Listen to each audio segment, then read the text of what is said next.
Eh bien bonjour à toutes et à tous, ravi de vous retrouver pour une nouvelle vidéo en partenariat avec Asmodée et l'agence de presse Grenadine que je remercie, plus particulièrement DAO, de m'avoir envoyé ce jeu TV Show, donc un jeu de Nicolas Normandon de 3 à 7 joueurs pour 12 ans et plus pour une durée approximative de 30 minutes. Donc c'est un petit jeu de mémoire.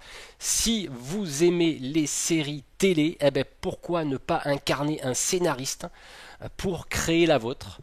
Donc ça va être un jeu assez compétitif, un jeu de mémoire où il va falloir se rappeler du scénario, des épisodes, etc. Donc on va voir ça tout de suite. Ce que je vous propose de faire, c'est on va regarder le matériel de la boîte et ensuite je vais vous présenter les règles de ce jeu. Allez, voyons voir ce que contient cette boîte. Alors je précise que je l'ai déjà ouverte pour vous montrer effectivement que les éditeurs qui sont Kiff Édition ont prévu des sachets, tout simplement, hein, parce que c'est vrai qu'en ce moment il y a une pénurie chez certains éditeurs de sachets. Là non, on a tout ce qu'il faut, même un peu plus. Donc on a une règle qui fait 2 pages. Ensuite, nous avons différents types de pions qui vont servir à marquer des points, des pions détail, des pions stylo dont on verra tout à l'heure l'utilité. Nous avons ensuite différents types de cartes que je vais de ce pas vous présenter, qui est vraiment le cœur du jeu. Comme je disais, il va falloir créer une série télé à base de votre imagination.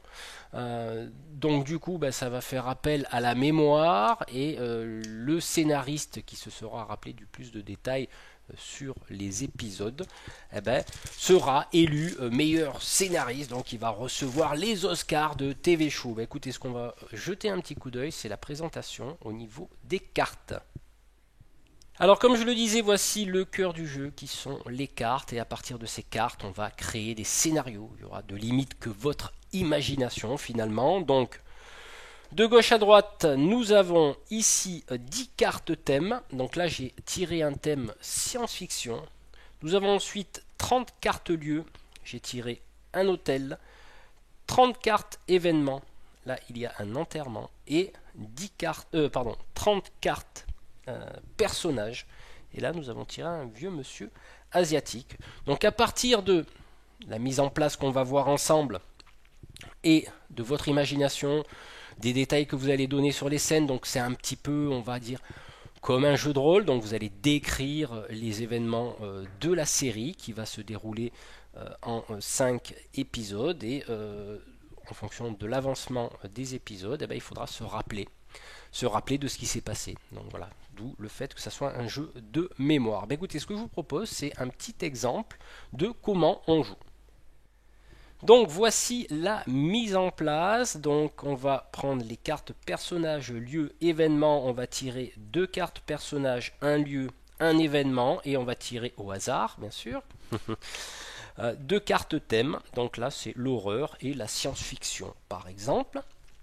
Et à partir de ce moment-là, on va essayer de trouver une histoire qui va rapidement mettre en avant le premier épisode de la série. Donc on va trouver un titre, admettons, voilà, il débarque, bon, par exemple, hein, je pense aux extraterrestres, ils viennent peut-être nous bouffer, hein, j'en sais rien. Et on va donner des noms, par exemple, tante Jerry et Jennifer Higgins, hein, je sais pas, après vous voyez un petit peu ce que vous voulez faire. Ensuite là il y a le commissariat de police, donc on va élaborer une histoire. On va dire que tante Clara, allez, tante Clara ça ira bien, tante Clara a appelé Brigitte. Déjà, vous voyez, je me rappelle plus du prénom que j'ai donné. Donc, tante Clara a appelé Brigitte en disant il s'est passé quelque chose, viens voir dans ma ferme, etc. Et elle va voir dans sa ferme et voit qu'il y a une vache égorgée. Elle se demande d'où ça vient. Ça la traumatise, et dans le ciel, elle a vu une lueur partant très vite. Donc, elle va au commissariat de police, et comme elle a été très secouée par cet événement, elle va consulter un psy. Donc là, typiquement, on est dans le thème. On va dire que la tante Clara a appelé sa petite fille, hein, pour aller venir voir ce qui s'est passé. Bon, voilà. Déjà là, on a mis en place le socle, hein, les fondations de la série. Alors, une partie de TV Show se déroule en 5 épisodes. Chaque épisode est composé de 3 cartes, une de chaque catégorie d'événements. Donc, le joueur le plus âgé va recevoir le jeton stylo. Donc, ça va être lui le scénariste, hein, qui va faire la narration. Ensuite, il va choisir une des 3 catégories personnages, lieux et événements et prend la première carte de la pioche correspondante. Par exemple, voilà, pour agrémenter, on va tirer un événement, par exemple. Et hop, là, qu'est-ce qui se passe? Il y a un courrier. Donc, il va la poser sur la table face visible, puis il décrit aux autres joueurs pour raconter l'histoire de son choix. Donc là, on va dire, par exemple, on va essayer quand même de donner des détails précis à propos de cette carte. Suite à, on va dire, la consultation avec un psy qui, lui, était un ancien de la CIA, par exemple. Brigitte, je ne me rappelle plus, elle s'appelle Brigitte, enfin peu importe, va recevoir une lettre justement du gouvernement qui est simplement une demande d'entretien, une convocation d'entretien par rapport à ce qu'elle a vu dernièrement. Alors la petite particularité que je n'ai pas expliquée lors de la narration de l'épisode, c'est qu'à chaque fois que le joueur va raconter l'histoire, il peut prendre dans sa main jusqu'à 3 jetons détails. Et là, par exemple, il aurait pu dire voilà, elle est allée consulter un psychologue parce qu'elle a reçu un courrier de la CIA parce que le psychologue est un ancien de la CIA. Et là, il pose le jeton détail. Ça veut dire qu'il faudra retenir que le psychologue est un ancien de la CIA. Donc là, nous avons avancé dans les épisodes. On en est au 3e épisode. Il y a eu d'autres personnes qui sont venues interférer. On va dire que Brigitte, pour se changer les idées sur ce qu'elle a vécu, elle fait un peu de bullying et puis elle va se reposer dans la maison de sa tante Clara, et que James est venu la voir et sa copine Alice l'accompagne. Enfin bref, vous voyez, donc on peut broder au niveau de l'histoire, sauf que au 3e épisode, lorsqu'il est terminé, les scénaristes commencent un quiz. Chacun son tour et dans le sens des aiguilles d'une montre. Donc, les joueurs vont poser une question sur ce qui s'est passé depuis le début de la série à son voisin de gauche.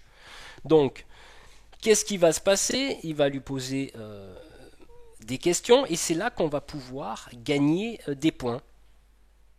Donc dans l'exemple qui suit, nous avons 5 personnages à table et admettons Christophe a terminé le 3e épisode. Donc on en est au 3e épisode, on va passer au quiz. Et Christophe va poser une question à Nathalie qui est à côté. Il va lui poser une question quelconque sur un détail en particulier de la série. Et si Nathalie se trompe, elle ne recevra pas de points. Et on passe au joueur d'après qui est à côté de Nathalie, c'est-à-dire à sa gauche, qui s'appelle, admettons, Eric. Et s'il lui trouve la bonne réponse, il va marquer 2 points. Pourquoi 2 points? Parce que ça correspond au nombre de joueurs qui étaient avant la question. Donc là, Christophe a posé une question à Nathalie. Nathalie n'a pas su répondre. On saute, on va à Eric. Eric a répondu une bonne question. Donc il y avait 2 joueurs avant, donc il gagne 2 points. Aussi bien le scénariste qui a posé la question que le joueur. Donc tous les deux vont gagner 2 points. Par contre, si personne ne répond à la question, personne ne marque 2 points. Dès que la bonne réponse a été donnée, que tous les joueurs ou que tous les joueurs se sont trompés, on passe à la question suivante. Donc on va faire un tour de table et on va reprendre ensuite l'épisode jusqu'au 5e qui va marquer la fin de la saison. Donc après l'épisode 5, à la fin du 5e épisode, le scénariste qui a terminé donc commence le second quiz et chacun son tour, dans le sens inverse des aiguilles d'une montre. Les joueurs vont poser une question sur ce qui s'est passé depuis le début de la série à leur joueur de droite. Donc les règles de quiz sont identiques. Et bien sûr, le scénariste qui aura accumulé le plus de points, donc là nous avons des jetons de 1 point en blanc et de 3 points en jaune, aura été élu meilleur scénariste de la partie. Voilà, donc un excellent jeu de mémoire qui va développer une histoire. Alors, ça me fait penser un petit peu au jeu de rôle, hein. Moi j'ai masterisé des jeux de rôle, donc j'ai été maître du jeu pendant quelques temps, et ça laisse quand même une grande part d'imagination, de mémoire, et je trouve que ça peut être sympa. Donc, mais il faut commencer à partir de 3 joueurs. Voilà, 3 joueurs c'est le minimum. Voilà, bah écoutez, c'était TV Show, donc pour créer sa série télé. Encore merci à mes partenaires, Grenadine, donc agence de presse, et Asmodée pour ce jeu. Quant à nous, on se retrouve très bientôt pour une nouvelle vidéo. Allez, ciao ciao.